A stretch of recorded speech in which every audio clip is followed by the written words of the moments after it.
Siemka, z tej strony Prosołd i witam was w bonusowym odcinku z Hellblade II Senua Saga. W tym bonusowym odcinku pokażę wam dodatki.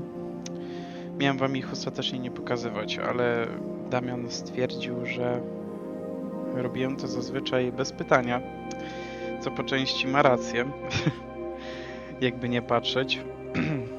No ale zainstalowałem ponownie grę, żeby specjalnie wam też pokazać tutaj te dodatki.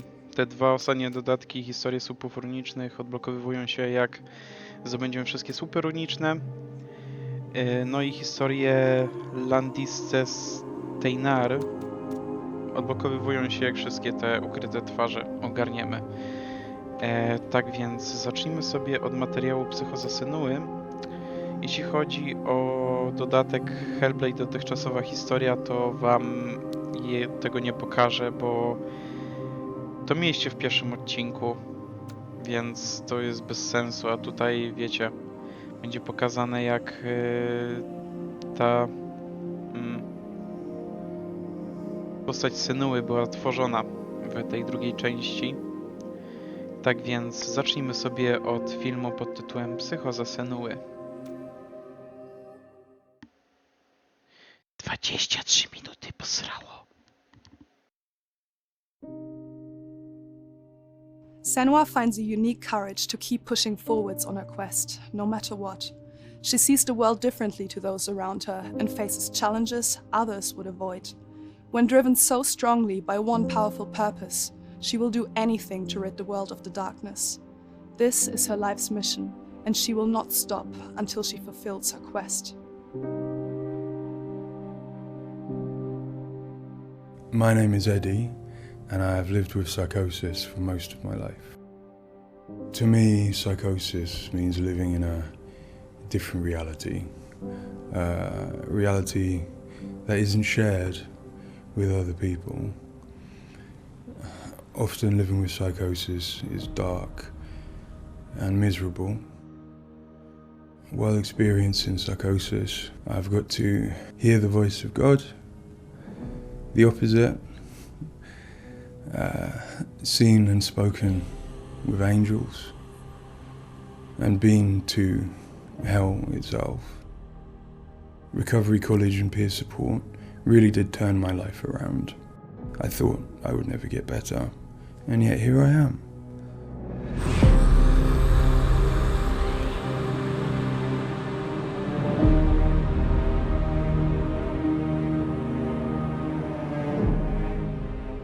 The things that Senua experiences in Hellblade are very similar to some of my own experiences. She lives in a To jest troszeczkę reality o tym nie słyszałem w that ogóle. Other people might find hard to understand. She sees significance in symbols, in meeting people, in all sorts of things that are going on around her. Senua is experiencing an altered state of reality which would be very hard to understand without having experienced it yourself or playing Hellblade. Lost soul who fought through hell to find us. You were lost.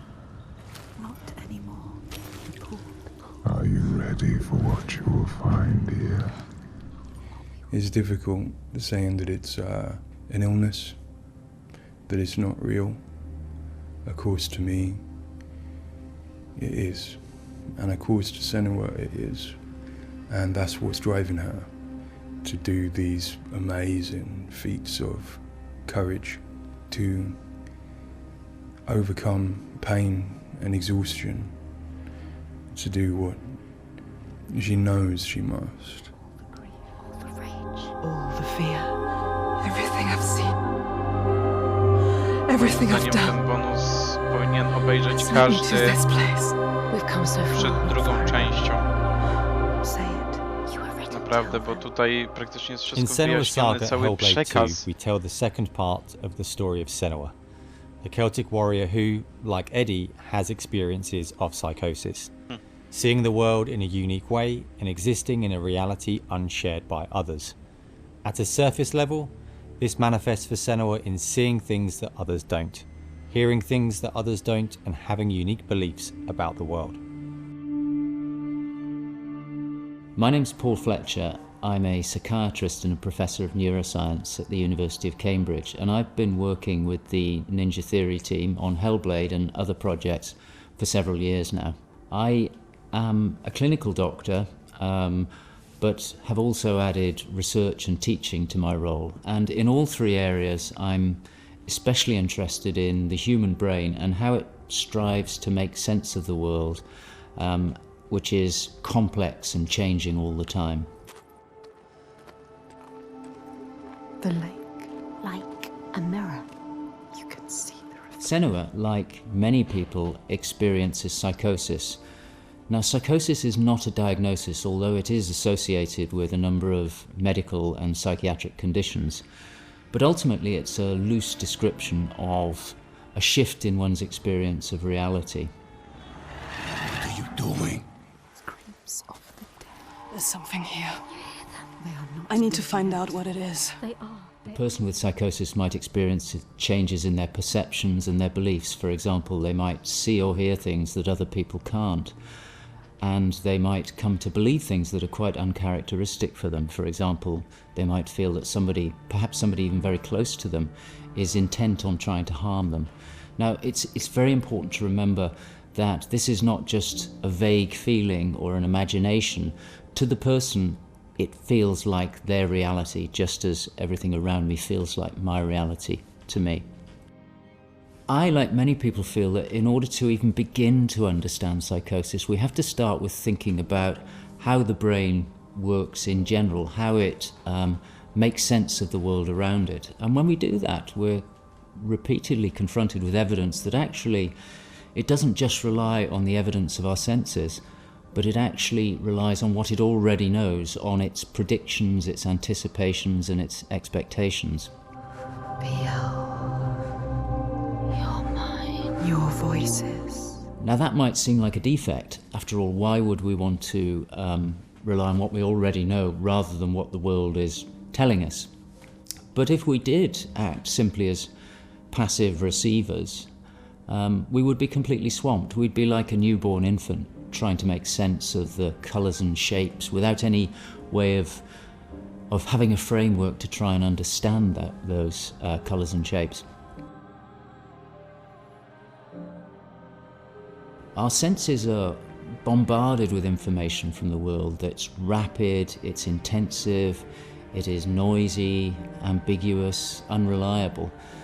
And if we were to try and make sense of that without imposing patterns and expectations, then it would be like trying to assemble a multi-dimensional jigsaw without knowing what the picture was on the box. Many of us think that the brain ultimately is an organ that makes predictions. It craves patterns and associations in order to make sense of the world. And without that, we are confronted with a feeling of uncertainty, of anxiety, of distress, even of fear. They're calling. Something is drawing near. Where do these predictions come from? Many of them are actually embedded in the structure of our brain, probably wired there by evolution. Many of them come from our earliest experiences as babies, trying to make sense of this new world that we're born into. Many come from our early childhood experiences, from what we learn from others and how we interact with others, from our parents, our teachers, our friends.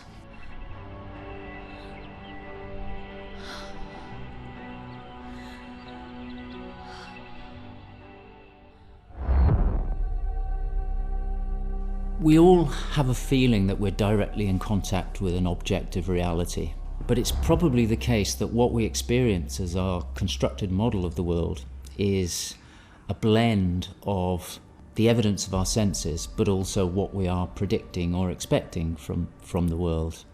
So this blend exists in a very fine and delicate balance, and the weighting of that balance probably varies a great deal across different individuals. But crucially, this balance is what determines how we experience and interpret and act upon the world. And some of them are embedded in shared experiences with others, our society, our culture, our arts, even our religions and our mythologies. So for the most part, this works very well for us and enables us to make sense of the world, but it's also, being a delicate balance, it can be shifted, and it's very easy, even under the most normal day-to-day circumstances, to deviate from objective reality. A good example of this is the hollow mask illusion. All of us are familiar with a mask. We know that it depicts a face and that the inside is hollow. But when we see the mask rotating round and we see the hollow side, there is a deeper prediction, probably embedded in our brain, that facial features tend not to be hollow, that they stick out. And this deeper prediction can override our knowledge that the mask is hollow and make us actually perceive the face as sticking out at us. Despite what we know, the deeper predictions will override this. So for me and many in my field, perceptual illusions like this, which are very common, are really interesting because they tell us something fundamentally about how the brain is making sense of reality using its predictions. But more than that, for me, it's very interesting because it begins to give us a sense of how psychosis might begin to emerge. Psychosis is this experience of an altered internal construction of one's reality. And it seems feasible that this is dependent upon this balance I've talked about between predictions and evidence. And it is probably the case that some people tend to weight their predictions more heavily. This, in many circumstances, is advantageous because it means that they can discern patterns and associations that perhaps other people can't. But if that balance was shifted further by different circumstances, then it may well be that they begin to construct a reality that doesn't accord with the world around them. What might cause that shift? Well, a number of things. It could be caused by stress, sleep deprivation. It could be caused by illness, neurochemical disturbances. It's also the case that our experience will change how we predict things. So a very profound experience, for example, of trauma, could powerfully change the way in which we make predictions about the world and shift us from this delicate balance into a state of psychosis. In the case of Senua, we know that from an early age she was able to discern patterns and associations that perhaps other people couldn't. And on top of that, her childhood and adolescence had a number of traumas in it. Her father was abusive and he accused her of being the cause of evil and darkness. Her mother, who had the same capabilities as she did, was actually sacrificed for the same reason. And in addition, her village was attacked by Vikings and her lover was brutally killed. And it's possible that all of these traumas would act on her natural tendencies to topple her into this psychotic experience that is depicted in Hellblade. With every defeat, the dark rot will grow and soon it will take her soul.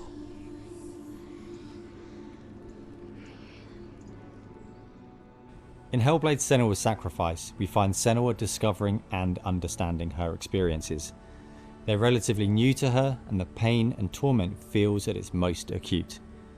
Having travelled to a new place, with a mind full of her trauma and truth stories of the Vikings, she embarks on a journey of coming to terms with what has happened in her life. Ultimately, rather than finding the unachievable certainty of rescuing Dillion, she achieves certainty in the realisation that Dillion is gone forever. She learns to accept his death, and in turn her experiences of psychosis. Aha, czyli ona nie pogodziła się ze swoją śmiercią, tylko musiała się pogodzić ze śmiercią Dilliona. I to sprawiło, że... Patrzcie, jak ona się w ogóle zregenerowała. At a different place on her physical and mental journey. Empowered with the sense that she has overcome her own darkness, she's now compelled to follow a new quest, to save her people from that same darkness. You smell their fear. He's here. Death is coming. Look at the bones. Death is coming for Look at the bones. That's going to be you. That's going to be everyone. In Sacrifice, Senua's psychosis is acute and all-consuming. She is preoccupied and absorbed by her experiences. To some extent, she is enveloped and enslaved by the darkness. She cannot ignore her voices and visions. She's totally committed to the quest within her altered reality. In Saga, there has been some resolution to this. There's no miracle recovery. She still experiences the voices and visions. She still has a changed reality. But the balance of power has shifted. She is the one who is able to be in control. She's able to resist and challenge the voices. She's able to make decisions that much more clearly reflect her own goals. I see through your lies, and I will show them how to see as I do. I will not appease your gods. I will destroy them. And in addition, in Saga, she is able to encompass the reality of others. She sees them for the constructions that they are, and she is able to interact with them. And I think that's a very powerful change and a very important area to explore. They have lost everything. In Saga, we've had the opportunity to explore the next phase of Senua's mental health journey. One where she's come to a place of understanding, but where she and us as creators have new challenges to overcome. Where Senua's belief system will clash with that of others. Her experiences will play out in the presence of people who don't share her perspective. And where she feels a new sense of power in being chosen for the quest, but also a new weakness, bowing underneath the weight of responsibility that sits on her shoulders. Wait.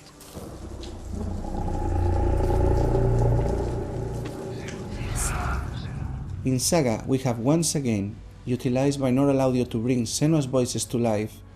Her furies still travel with her, but their tone has changed this time. She continues to be haunted by her father, and she starts to feel the audial presence of Icelandic myth infecting her mind. That scream. That voice. Something dark, Senua.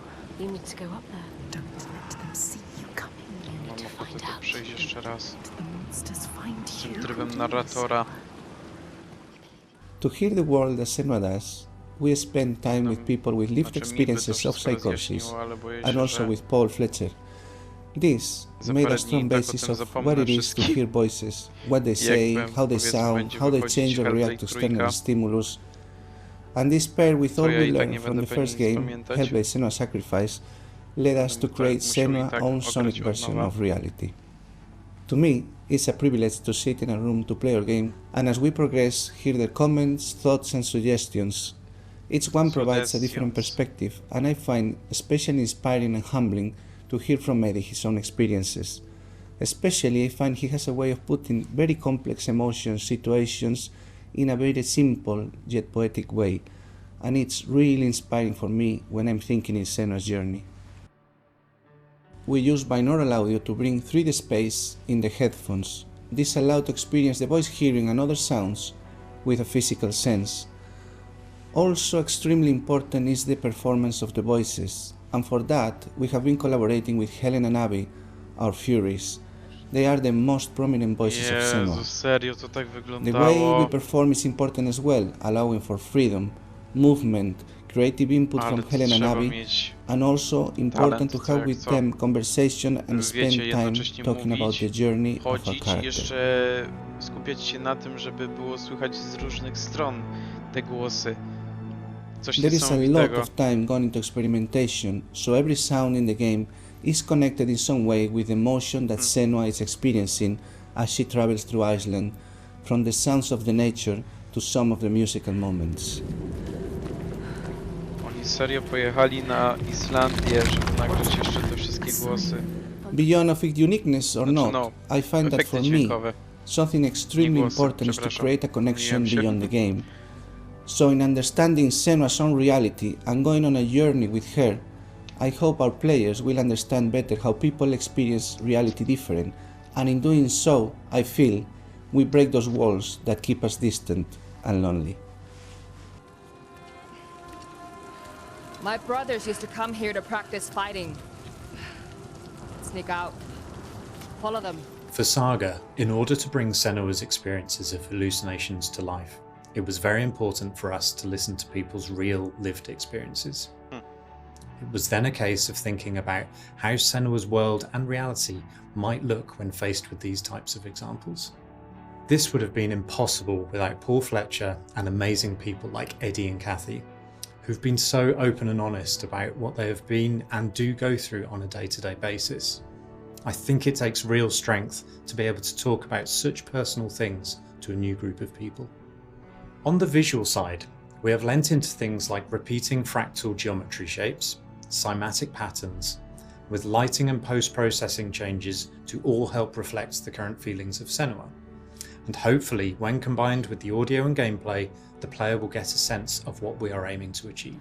Dying right before your eyes, just like before. No, this cannot happen again. You couldn't do anything. We have to stop it happening.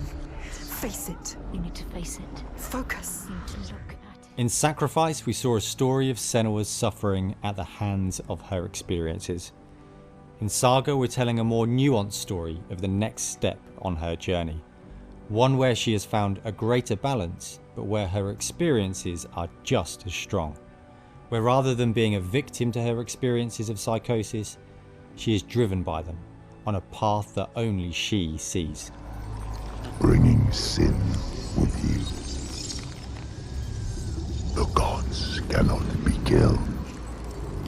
One thing that I find very exciting in Saga is that there's an attempt to explore something that is really neglected in my field, which is the experience of a dual reality that some people have. People who have had Senua's types of experience have spoken to me about this feeling that they have their own reality, but they also recognize the reality that others experience, and it can be very confusing, it can be disorientating. And it's exciting to me that the game contains an explicit attempt to portray this experience of dual realities, and I think it'll be very interesting to see how people respond to that. It's amazing what has been done and what's been portrayed. I think it's really difficult Bardzo to turn chciałem words namówić Laurę, into what żeby other people sobie w might to be zagrała. seeing, but I think it's I ona I'm mówi, że always no, blown away by tak, what to Ninja Theory come up with for their games. do And dwójki będzie miała dostęp. really stunned at the quality mnie. of the things that A do she jedynki to sees się and zobaczy. and the sounds Nie, of bo the voices 10 that to she miałem. has. I Nie think wiem, czy they're nie miałem pretty współdzielonego realistic. konta. She's getting Tak, closer. współdzielone konta miałem, no. She can feel it. I hope that the game will help people who maybe don't understand psychosis or don't know very much about it to start with. I think by experiencing some of what they will do in the game, I think it brings to life a little bit of what it's like to have psychosis. And I think hopefully people will learn from it. Now I'm working as a peer support worker, and what that means is that in my case, in the job that I have in my role, it means that I go to see my people, to see my peers. We talk about how things have been.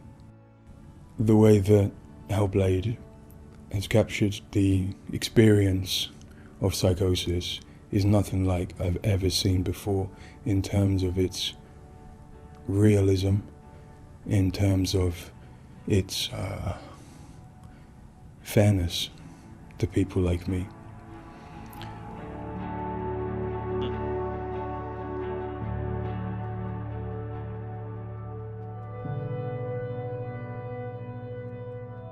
Fajnie, że oni mówią o tym, że wiecie, nie unikają tego tematu i nie uważają tego za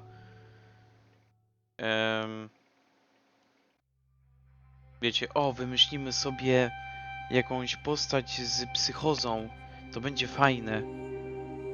ale nie będziemy nic wspominać, ani właśnie na przykład oferować pomocy dla takich osób, które mogą się zmagać z psychozą, schizofrenią i tym podobnymi chorobami psychicznymi.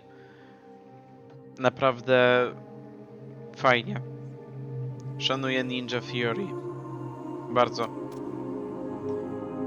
Dobra, teraz historia słupów runicznych. Ile tu? Do not forget my stories, Senua. I am with you still. Out of hell you have come, and now find yourself in Midgard, the world of men. Do not think it any less dangerous for that. Your path has taken you far from home, across the boundless sea, and you must go on to the heart of this place, to the heart of man. You have seen how the Northmen journey out to conquer, and this is one of their lands, as icy dark as Niflheim, yet as fiery as Muspel. It has not long been claimed, and they try still to tame it.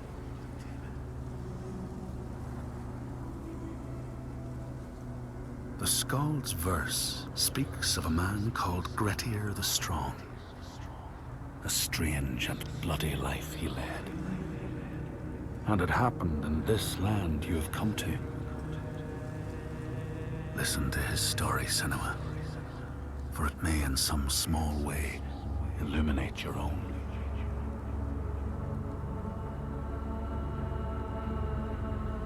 The Skalds say that in Grettir's time, a nearby farm was plagued by hauntings. A shepherd called Glamour was killed by some evil force, found dead in the snow, bloated and black.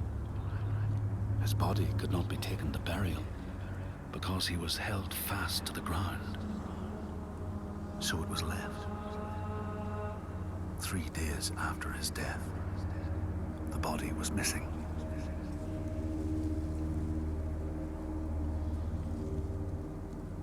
The Skalds tell how the revenant Glamour roamed the settlements, terrifying all those who lived there. Each one he killed, in turn, rose to walk beside him. Thus, evil begets evil. But the man Grettir was proud and overbearing, and thought the Droiger no match for his strength.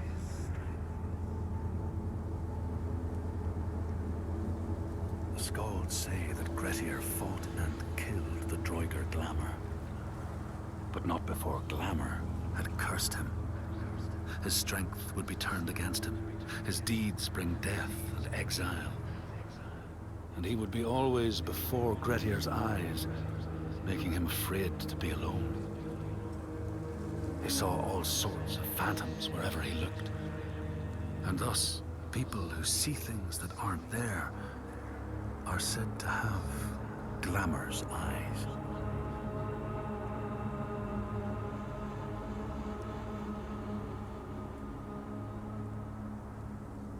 The Skalds tell how in the time of Grettir's kinsman Thorgrim, there was a terrible famine.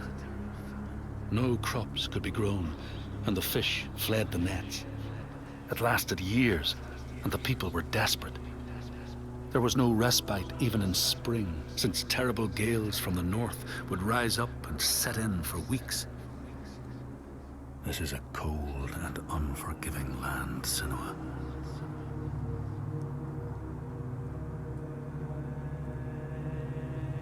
In the time of famine, at the place known as Rifskar, Thorgrim found a huge finback whale, beached and dead. His neighbour, Thorfinn, had already found it and was in the process of flensing it. But Thorgrim claimed it as his own. Thorfinn said he would not give it up without a fight. If that's what you want, Thorgrim said, let it be so. And he launched a blow at Thorfinn, cutting off his head in one strike.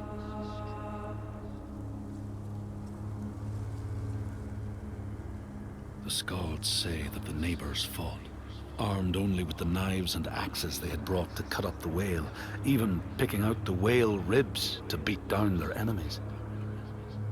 Thorgrim's men had loaded their boats with whale meat, but as they went to leave, one of their opponents struck Thorgrim's brother a fatal blow. And this is how hunger fates desperate men to come to blows, striking out against one another to survive.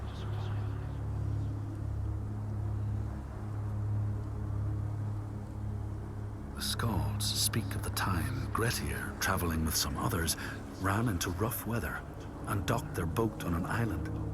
They had not brought fire with them, and the merchants complained bitterly. Seeing a great fire blazing on the other side of the strait, Grettir said he would swim over to fetch it. He took off his clothes and struck out across the water, wearing nothing but a cloak.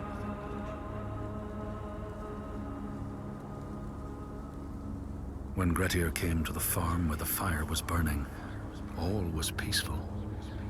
By the time he reached them, his cloak was frozen stiff, and he looked like nothing more than some huge troll. The frightened farmhands struck out at him with the first things to hand, the burning logs from the fire.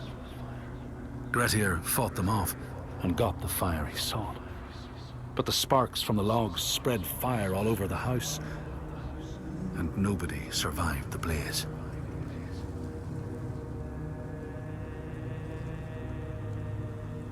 The Skalds say that Grettir swam back across the strait, keeping the fire safe from the water.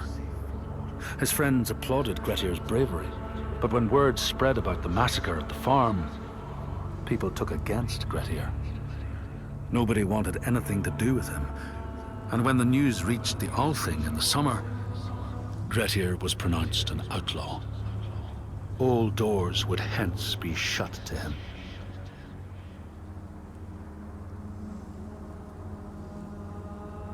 The Skalds speak of how Grettir, now an outlaw, took rest on the island of Haramsoi with a man called Audun.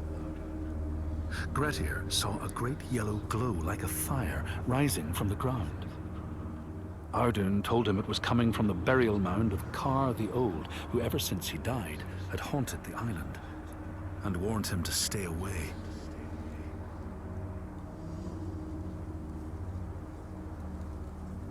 The Skalds say Grettir wanted the sword that was buried in Kar's How, and would not be deterred from seeking it.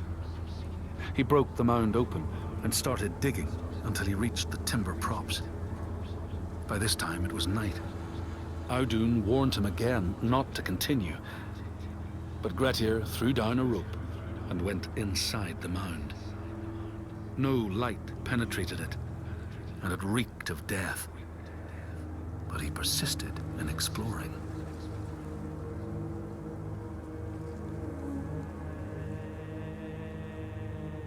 Grettir found the sword he was seeking, Kar's loom, buried in the grave mound.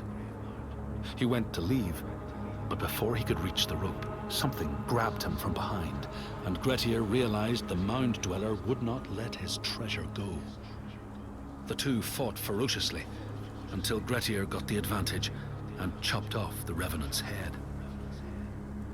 But Kar's loom would prove his undoing, fated to be the sword that killed him.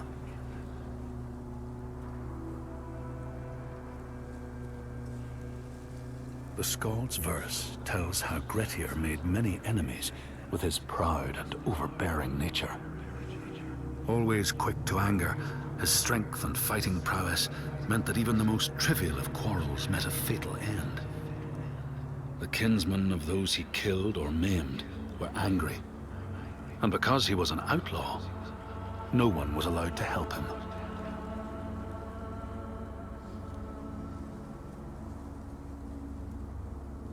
The outlaw Grettir fled to the island of Drangi. His enemies knew he was there, but he was still so strong and fierce, nobody could shift him. Thorbjorn, first among his foe, sent his foster mother to see Grettir. She was a Seithkona, and very wily. She enchanted a tree branch and sent it to wash up on Drangi. Grettir tried to cut it up for firewood, but his axe flew back and struck him in the leg. The wound blackened and festered, and Grettir feared his time was close.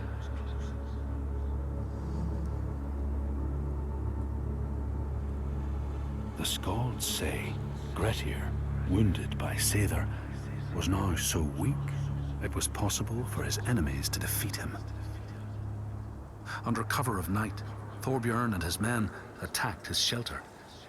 They tried to disarm him, but he clung so firmly to his sword, Kar's Loom, that they had to cut off his arm to get it free. Then they used his sword to cut off his head, and the land's mightiest outlaw was dead.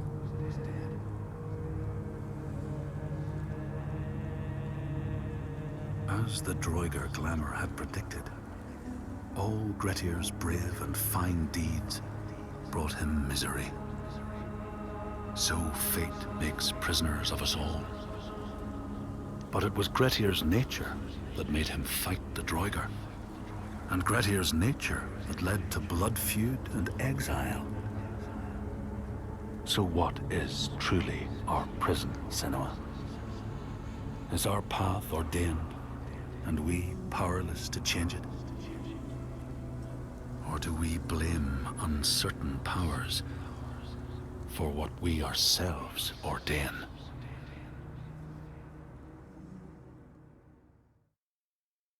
Dobra, to już koniec będzie. Dobra, historię Landista... Czekajcie, Landisa Steinar.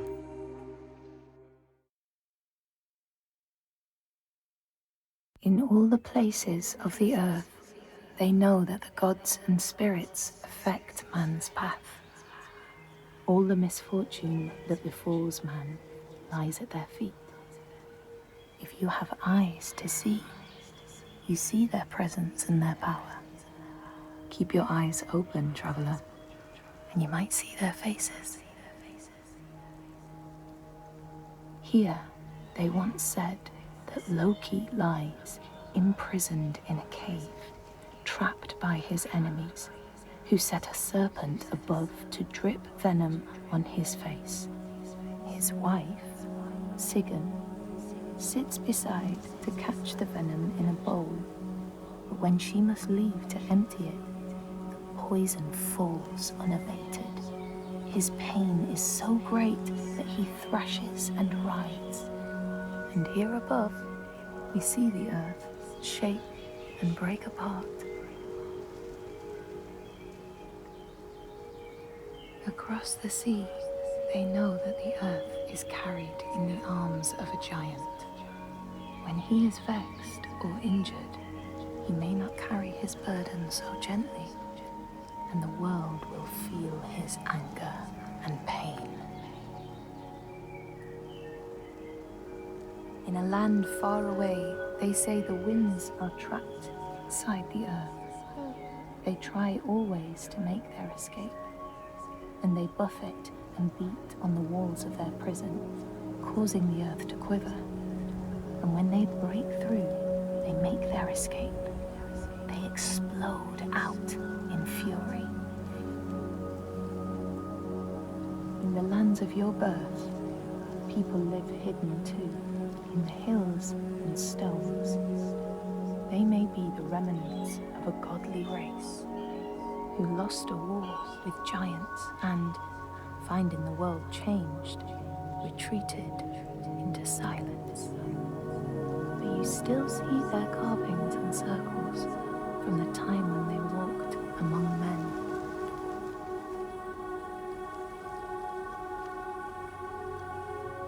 Here, they know that if times are harsh, you may ask of the hidden folk to share their bounty.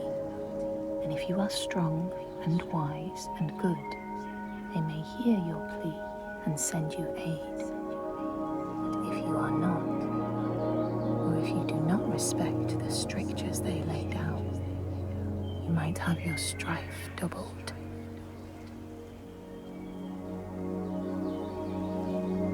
In the lands of your birth, and in these lands too, they know that people not careful and do not keep to the pathways, you may find yourself among them. In a land to the east, they know that when a traveler finds themselves lost, it is the fault of the Vadadaj, who wait at the crossroads to trick souls passing by.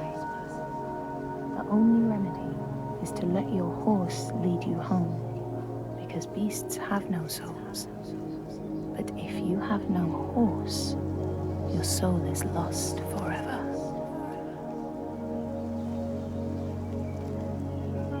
In this place, they know that sometimes the hidden folk will take their children and leave another in their place.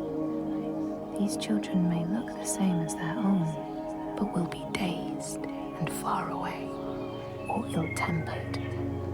And you know then you have a changeling in your house.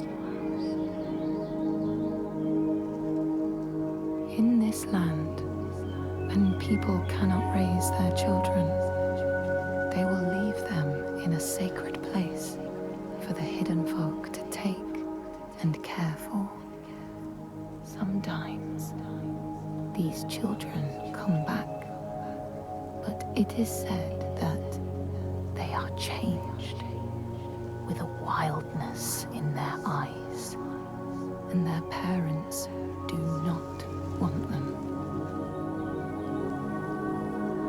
These people know that children who have died uncared for can return as Utburður, small ghosts clad in fluttering rags. When there are storms, they may cry as they did when they were human, and will look for their mothers until they find them, and never leave them again. In this land, you may catch sight of the Landisir, the spirits who embody the sacred places, the rivers and rocks. Do you see the Lady of the Mountain, the Fjak Kunan, who bathes in the waterfall and lets the drops fall on her shoulders? In the heart of the Northlands, they know the storms are born of the Oshkuredi, the hunt of Odin. The huntsmen ride horses with eyes of fire. Their weapons clash like thunder, and it is best to hide inside, lest your spirit be called to join them. Te historie zawsze były bardziej zmysłowe. They know that the Kailif, the hag of winter, is the one who hurls sleet and snow upon the land. She lives in a sea rock and rules the waves of the roiling winter ocean with her blackthorn staff. She strikes the ground to destroy the shoots of growing green, so the winter will lie long and low on the land. These people know that the sea god, Ran, sets out nets to trap sailors and drag them to her world. She sends the waves, her daughters, to wreck boats so she will have more men to take. And jealously, she pulls them down beneath the water. People here speak of warriors who can transform themselves into bears when they are enraged. Their skin becomes hide so thick, no sword or spear can break it. When King Hrolfr fought Skald, many people saw a great bear fighting beside him, who killed more men with its paw than any 5 soldiers. Men here will tell of how Jarl Hakon worshipped the giant Thorgerða and sought her aid in the middle of battle when the tide was turning against him. Fleeing to an island, he pleaded with her for aid. she demanded a sacrifice. She rejected all of his offerings until he, at last, killed his own son in sacrifice. Thorgerða gave aid, and Hakon's enemies saw the giants striding amongst the ships, arrows flying from every finger and never missing their mark. Their morale was sapped, and Hakon won his battle.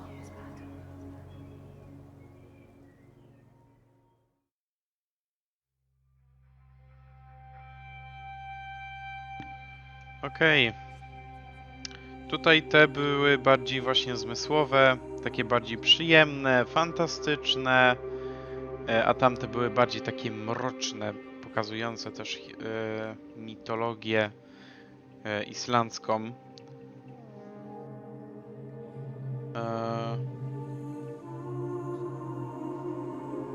No i były bardziej takie właśnie mroczne.